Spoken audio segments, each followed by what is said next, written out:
프랜차이즈 계약을 하시기 전에 최소 5곳 이상의 본사의 정보공개서 가맹계약서를 제공을 받으신 다음에 결정하시기를 추천드립니다. 안녕하세요. 법무법인숲의 송윤 변호사 가맹거래사입니다.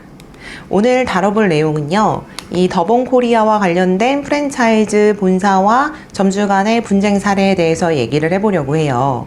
오늘 오전에 사실은 KBS 성공예감 이대호입니다 에서 질의를 주셨던 내용들인데요. 이제 듣지 못하셨던 분들도 있을 것 같아서 다시 한번 질문과 이 답변을 준비를 했습니다. 요즘 백정원 씨가 대표로 있는 더본코리아와 가맹점주 사이에 갈등이 있다고 하던데요. 무슨 상황인가요? 이 예상 매출액 때문인데요. 점주들은 더본코리아가 예상 매출액을 속였다라고 주장을 하고 있습니다.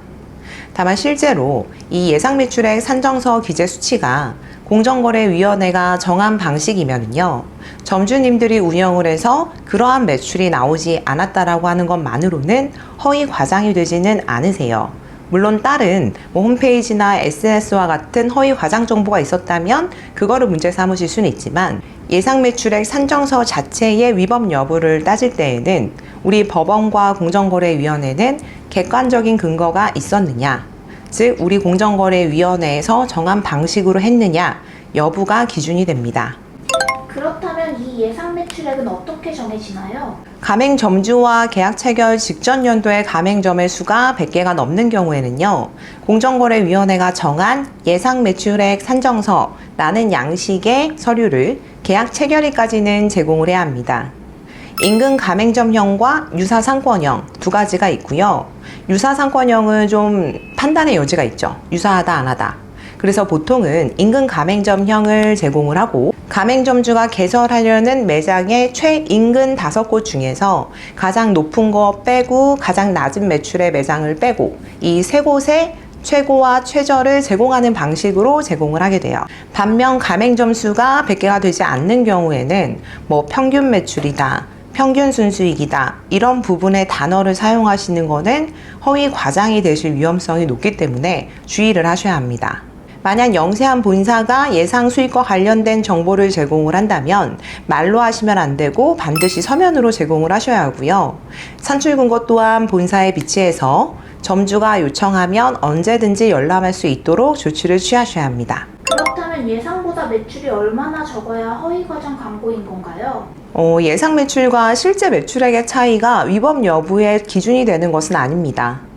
다만 이제 간접적으로 이렇게나 현저한 차이가 난다는 거는 예상 매출의 산출 근거가 잘못됐다라는 이제 의구심을 불러일으킬 수 있는 부분이 되기는 하겠죠. 아까 말씀드린 것처럼 위법 여부에 있어서 법원과 공정거래위원회에서 판단 기준으로 보는 것은 예상 매출액의 산출 근거가 객관적인지 여부입니다. 예를 들어서 전체 가맹점의 연평균 매출이 아니라 특정 가맹점의 매출이 5천만 원이었는데 마치 전체 가맹점의 연평균 매출이 5천만 원인 것처럼 정보를 제공을 하면 객관적이 아닌 자의적 근거이기 때문에 허위 과장 정보에 해당할 수 있습니다. 장사가 안 돼서 계약을 해지하려고 했는데 본사에서 막대한 위약금을 요구하는 경우를 종종 봤습니다. 이 위약금 기준은 어떻게 되나요? 중도해지 위약금은 가맹 본사마다 저마다의 기준으로 가맹 계약서에 명기를 하고 있는데요. 특정 금액, 중도해지 시 5천만 원, 아니면 잔여 기간에 곱하기 월 100만 원, 이런 식으로 기재가 되어 있는 경우들이 많이 있어요. 하지만 이제 소송으로 갔을 때는 계약이 해지된 경위라던가 잔여기간 본사가 얻을 수 있었던 수익, 물류 마진이나 로열티, 이런 것들 대비해서 위약금이 과도한지 구체적인 사정을 감안해서 법원은 민법 제398조 2항에 따라서 적당히 감액을 할 수가 있습니다. 그리고 가맹계약은 약관이기 때문에 불공정하다라고 판단이 되면 약관 규제에 관한 법률에 따라서 조항 자체가 무효가 될 수도 있습니다. 또한 너무 과도한 금액이 설정되었다라고 볼 땐 이 가맹사업법이 금지하는 불공정거래 행위에 해당이 돼서 이 또한 주장할 수 없게 될 수 있다는 점을 유의하셔야 합니다. 예상 매출액 산정서 제공을 한 가맹본사의 경우에는 또한 최저 매출액보다 점주님의 1년 이상 평균 매출이 낮으면 중도해지 위약금 없이 계약을 해지할 수가 있고요. 그 외에도 적자가 많이 누적되는 경우에는 상법 168조의 10에 따라 위약금 없는 해지가 가능하실 수 있습니다. 음식점의 경우 재료를 본사를 통해 받는데 원재료 값이 떨어져도 오히려 더 올려받는 경우가 있더라고요. 직접 구매하는 게 더 싸다면 직접 구매해서 사용해도 되나요? 이 외식업종 같은 경우에는 맛의 통일성을 위해서 미리 정보공개서를 통해 강제 항목으로 설정된 필수 원부자재 같은 경우에는 원칙적으로 강제가 가능은 합니다. 다만 시판용이라든가 공산품인 마요네즈라든가 우유라든가 케찹이라든가 이런 것들에 대해서까지 구입을 강제를 하고 게다가 3배의 금액을 받는 것처럼 부당한 폭리를 취하고 있다라고 하면 거래상 지위 남용으로 불공정 거래에 해당할 수가 있습니다.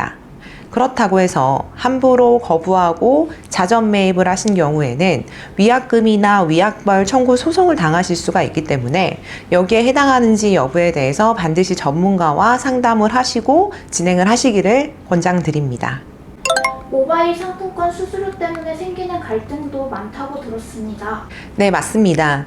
모바일 상품권 판매로 본사 또한 막대한 이익을 얻기 때문에 그 비용에 대한 분담을 해야 하는데요. 100% 점주에게 부담하도록 부당한 강요를 하는 경우가 있습니다. 이는 불공정 거래 행위에 해당할 수 있다라는 점을 기억해 두시면 좋겠습니다. 그러면 혹시 예전에 산 기프티콘 메뉴 가격이 인상되었다면 추가 요금은 어떻게 되나요? 그 부담 여부와 관련해 가지고는 가맹 계약서에 이제 기재가 되어 있는 경우도 있고 별도로 본사가 합의서를 징수를 해 가지고 점주가 부담한다라는 내용이 기재가 되어 있는 경우도 있습니다. 계약서에 서명이 되어 있다, 합의서에 도장이 찍혀 있다 하더라도 그 내용이 부당한 강요가 된다라고 하면 불공정 거래 행위에 해당합니다. 만약 프랜차이즈 오너 리스크로 불매운동에 타깃이 되거나 위생 문제가 생긴다면 그 피해를 보상받을 수 있나요? 이 개정법에는 오너 리스크로 인한 가맹본사의 책임을 가맹계약서 필수 기재사항으로 명기를 하도록 해서요. 본사의 오너 리스크로 인해서 점주의 매출 하락이나 이런 부분에 피해가 생겼다고 하면 손해배상을 청구를 하실 수가 있습니다. 그럼 반대로 점주가 브랜드 이미지를 훼손했다면 어떻게 되나요? 점주님이 식품위생법을 위반하거나 건축법을 위반하거나 해서 허가가 취소되시거나 15일 이상 영업정지 또는 시정이 불가능한 성격의 행정처분을 받으시는 경우 또 가맹점 운영과 관련해서 형사처벌을 받는 경우에는 이 브랜드 이미지가 실추됐다 라고 해서 본사도 계약을 즉시 해지하실 수가 있고요. 그 타격으로 인해 입은 손해배상을 청구하실 수도 있습니다. 갈등이 생겼을 때 굳이 소송까지 가지 않고 본사와 원만히 해결할 수 있는 방법은 없나요? 공정거래위원회 산하에 한국공정거래조정원이라는 곳이 있고요. 조정을 신청하실 때 법원과 달리 인지송달료를 내지 않으셔도 되고 처리 기간이 훨씬 더 짧기 때문에 조정이 될 가능성이 높은 예를 들어서 정보공개서를 14일 전에 미제공해서 개점 전에 반환을 청구하는 피해액도 좀 적은 사안 같은 경우에는 좀 조정이 수월하게 되기는 합니다.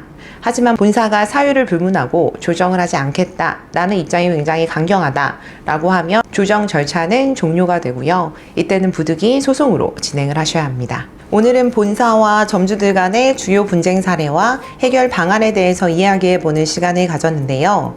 프랜차이즈 계약을 하시기 전에 최소 5곳 이상의 본사의 정보공개서 가맹계약서를 제공을 받으신 다음에 14일 이상 충분한 숙고기간 동안 본사의 재정 상태, 가맹점주님들의 연간 지역별 혹은 전국의 평균 매출, 본사의 차액 가맹금과 같은 마진, 인테리어 등 개설 비용, 필수 품목의 종류, 그리고 중도해지 시 혹은 자전 매입 시, 경업 시 위약금이나 위약벌 같은 침익적인 조항이 어떻게 되어 있는지를 충분히 검토를 하시고요.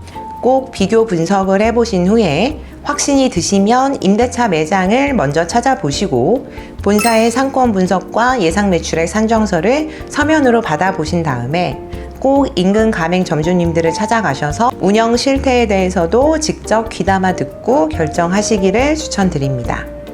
도움이 되셨으면 좋겠습니다. 감사합니다.